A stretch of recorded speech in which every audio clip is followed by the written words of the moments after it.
Bonjour, bonjour. Alors, quelques-uns parmi vous se demandent c'est quoi la permaculture? Alors la permaculture, non, c'est pas l'océan, mais j'en profite que je suis sur la terrasse pour vous montrer la vue que j'ai de l'appartement que j'occupe temporairement, le temps que la quinta se mette en place. Eh bien, la permaculture, c'est bien sûr planter des graines et puis en récolter les fruits, mais c'est surtout un état d'esprit. C'est une prise de conscience et une acceptation, c'est une intégration de la place qu'on a dans cet environnement et surtout la volonté farouche et sincère de s'y intégrer de la façon la plus optimale possible. Alors, la permaculture, c'est bien sûr, comme je vous l'ai dit, planter des graines, mais c'est aussi être une graine qu'on plante et qui pousse, et donc apporter sa contribution à l'univers dans lequel on est, et puis à soi-même. Ça commence par soi-même. Alors, je voulais vous montrer certaines choses. On va rentrer. Là, c'est joli, hein, il fait beau.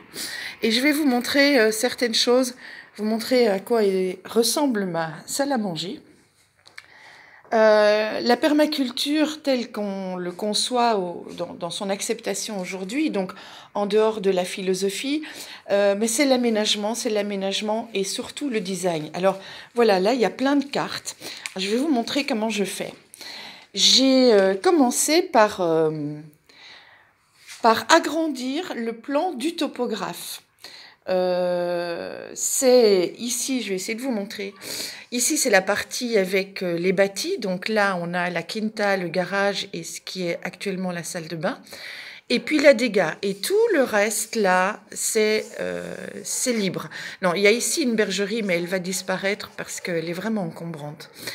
Et puis, ben, tout ça, voilà, ça, c'est le terrain. Il est en pente, il est orienté au sud. J'ai fait des plans, extrait des plans de courbes de niveau. Et puis aussi une carte vue du ciel.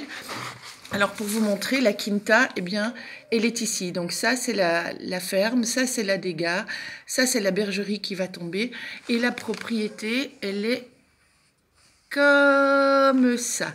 Le terrain de tennis, la piscine, la belle maison qui est là et celle qui est là ne sont pas à moi. Mais voilà toute la propriété de la quinta vue du ciel. Donc on est vraiment dans un univers extrêmement vert, extrêmement... il y a des forêts, il y a des cultures, beaucoup de cultures de fruits. Et ça, c'est normal puisqu'on est dans la région de Caldas da Rainha. Alors ça, c'était le plan du topographe, le plan original du topographe sur lequel j'ai indiqué les vents dominants qui sont ici, le niveau d'ensoleillement puisqu'on est plein sud, niveau d'ensoleillement d'hiver, niveau d'ensoleillement d'été, les vues que je voudrais occulter parce que là c'est vers mes voisins, et puis les vues que je voudrais conserver. Et puis ici, la ligne rose, ça c'est un facteur limitant qui est la pollution, parce que le terrain qui est à côté, il est planté de fruitiers et à la portugaise, quoi. Donc on pulvérise beaucoup, et moi je considère ça sur mon terrain comme un facteur limitant, si vous voulez. Alors, dans les plans, je vais essayer d'en sortir. Comment je les ai mis? Ben oui, je les ai retournés. Je vais les enlever les uns après les autres. Alors, on va prendre celui-là. Ça, sont des calques, en fait, que j'ai fait. On va essayer de les remettre dans le bon sens, déjà. Voilà. Alors, ici, on a une version du plan qui a été cartographiée en termes de climat et de bordure et d'accès.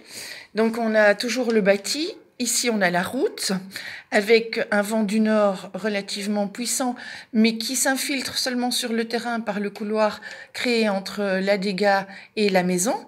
Et puis, des chemins d'accès, des vents, un ensoleillement. Ici, ce sont des coupes-vents végétaux qui existent déjà. Donc, ça vous donne un peu une idée de ce qu'il faut faire. Alors, au-dessus, je vais la retirer. En deçà de ce genre de carte, vous vous rappelez que j'avais fait une petite vidéo avec mes prélèvements sur le terrain. Eh bien, ça a eu évidemment des conséquences, tout ça. Donc, j'ai fait la cartographie, voilà, la cartographie de mes plantations sur le terrain, avec noyers, cerisiers, les plantes qui sont déjà là et qui me donnent pas mal d'indications sur la nature du sol, avec leur nom latin. Ici, c'est la canne de Provence, ici, c'est le laurier noble, ici, c'est le mûrier à feuilles d'orme, pour avoir une idée de ce que je peux trouver déjà comme indicateur avec les végétaux de la nature de mon sol. Et puis, j'ai fait un autre calque. C'est beaucoup de travail, mais c'est extrêmement chouette à faire, parce que ça révèle pas mal, ça révèle pas mal de choses qu'on ne perçoit pas fatalement à l'œil nu, comme ça. Et donc ici, c'est ma carte des risques et des facteurs polluants. Donc, la culture intensive que je vous disais de fruits ici, un couloir devant là, une vue à occulter, et puis j'en ai profité aussi pour déterminer les zones humides, elles sont là, et puis la façon dont mon sol est sableux limoneux demi-fin, et puis ici par contre il est plutôt limoneux que sableux. Alors comment j'ai fait pour savoir la nature de mon sol? Je vais vous montrer. Voilà. J'ai fait des prélèvements quand j'étais sur le terrain l'autre jour. Alors ici, j'ai la bouteille avec le prélèvement de terre sur la partie la plus proche de la maison. Ici, c'est un prélèvement que j'ai fait sur la partie ouest du terrain et ici, sur la partie est du terrain. Alors, elles se ressemblent à peu près. Vous voyez un petit peu ce que ça donne? Donc, j'ai pris de la terre, j'ai creusé 10 cm, 15 cm de profondeur. Et puis, j'ai mis cette terre dans l'eau. Et j'ai secoué, puis j'ai laissé reposer. Et alors, les dépôts se sont amalgamés en fonction de leur type.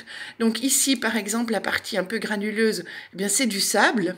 Cette partie qui est ici, c'est du limon, un petit peu sombre encore, mais beaucoup plus propre, on va dire. Et puis la petite partie qui est là au-dessus, c'est l'argile.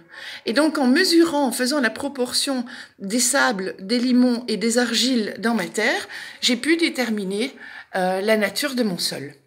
Les plantes qui s'y trouvent déjà m'ont confirmé mon diagnostic.